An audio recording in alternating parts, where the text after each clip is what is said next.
പ്രിയ DCL കൂട്ടുകാരെ, അന്ന് രാത്രിയിലാണ് ആശുപത്രിയിലേക്ക് പോയത്. പ്രകാശിൽ നിന്ന് തങ്കമണി വരെ പലരും ചേർന്ന് കട്ടിലിൽ അമ്മയെ ചുമന്നുകൊണ്ടുപോയി.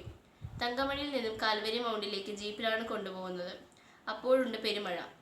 വഴി ഇന്നത്തെ പോലെയൊന്നുമല്ല, വെറും ചെമ്മൺ പാത. മഴ പെയ്യുമ്പോൾ ചെളി കുഴഞ്ഞ മൺപാതയിലൂടെ ജീപ്പ് കയറ്റം കയറാൻ കൂടെ വന്നവർ ജീപ്പിൽ നിന്ന് ഇറങ്ങി തള്ളും. അങ്ങനെ 2-3 കിലോമീറ്ററുകൾ പെരുമഴയത്ത് വണ്ടി തള്ളിയാണ് കാൽവരി മൗണ്ടിൽ എത്തിച്ചത്.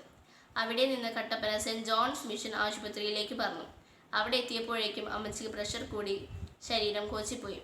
2 മണിക്കൂർ കൂടി മുണ്ടക്കയം മെഡിക്കൽ ട്രസ്റ്റ് ഹോസ്പിറ്റലിൽ എത്തിച്ചാൽ ചിലപ്പോൾ അമ്മയും കുഞ്ഞും മരിക്കില്ല. പിന്നെ ദൈവം തമ്പുരാനെ എന്ന് വിളിച്ചൊരു പോക്കാണ്.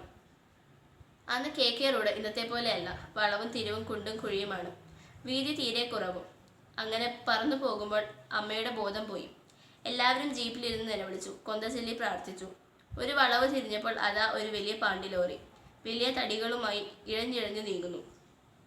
ജീപ്പിന് ഓവർടേക്ക് ചെയ്യാനാവുന്നുമില്ല. ആകെ ടെൻഷൻ, കൂട്ടക്കരച്ചിൽ. കുറെ കഴിഞ്ഞാണ് ഒരു കയറിപ്പോകാൻ പറ്റിയത്. അങ്ങനെ ഒരു തരത്തിൽ മുണ്ടക്കയത്തെത്തി. അവസാനം ഓപ്പറേഷൻ കൂടാതെ പ്രസവം. അന്നേരമാണ് അറിഞ്ഞത് ഇരട്ടക്കുട്ടികളാണെന്ന്. അമ്മയ്ക്ക് ബോധം തെളിഞ്ഞത് 2 ആഴ്ച കഴിഞ്ഞാണ്. പ്രിയ കൂട്ടുകാരെ, ഇത്രയും വായിച്ചപ്പോൾ ഇതെന്ത് കഥയാണ്, ഇത് ആരുടെ കഥയാണ് എന്ന് നിങ്ങൾക്ക് തോന്നിയേക്കാം. എന്നാൽ ഇത് മറ്റാരുടെയും കഥയല്ല, ഇത് എൻ്റെ പിറന്നാൾ കഥയാണ്.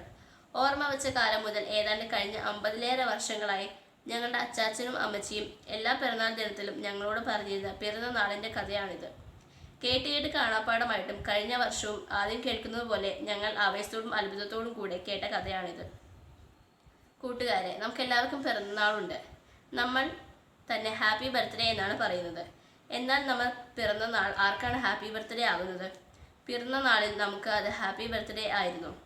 എന്നിട്ടും നമ്മൾ ചീവീട് കരയുന്ന പോലെ നീണ്ട വായിൽ നിലവിളിക്കുകയായിരുന്നല്ലോ.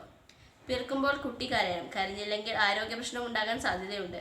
നമ്മൾ പിറന്ന ദിനം നമ്മുടെ അമ്മയ്ക്കും അച്ഛനും ഹാപ്പി ഡേ ആയിരുന്നു. ഇത് വായിക്കുന്ന നിങ്ങൾ ഒന്നറിയണം. നിങ്ങൾ ഇന്ന് ഹാപ്പി ബർത്ത്ഡേ എന്ന് വിളിക്കുന്ന നിങ്ങൾക്ക് ഓർമ്മയില്ലാത്ത ആ ദിവസത്തിന് ഒരു കഥയുണ്ട്. ചിലപ്പോൾ നിങ്ങളുടെ പപ്പയും മമ്മിയും നിങ്ങളോട് പറഞ്ഞിട്ടുണ്ടാകും. ചിലപ്പോൾ നിങ്ങൾ കേട്ടിട്ട് പോലും ഉണ്ടാകില്ല. നിങ്ങളുടെ ജീവൻ സുരക്ഷിതമായിരിക്കാൻ, നിങ്ങളുടെ ജീവിതം സന്തോഷഭരിതമാകാൻ നിങ്ങൾ അറിയാതെ മാതാപിതാക്കളും മറ്റുള്ളവരും ഏറ്റെടുത്ത കണക്കില്ലാത്ത കഷ്ടപ്പാടുകളുടെ ഓർമ്മയാണ് നമ്മിൽ പലരും ഹാപ്പി ബർത്ത്ഡേ എന്ന് വിളിക്കുന്നത്.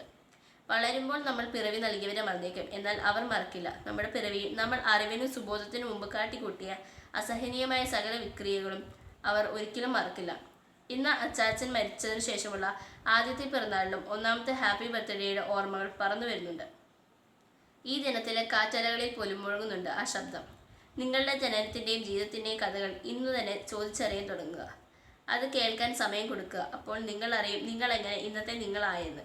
ആ അറിവാണ് മക്കളെ ജീവിതത്തിൻ്റെ നിറവ്. ആശംസകളോടെ സ്വന്തം കൊച്ചേട്ടൻ.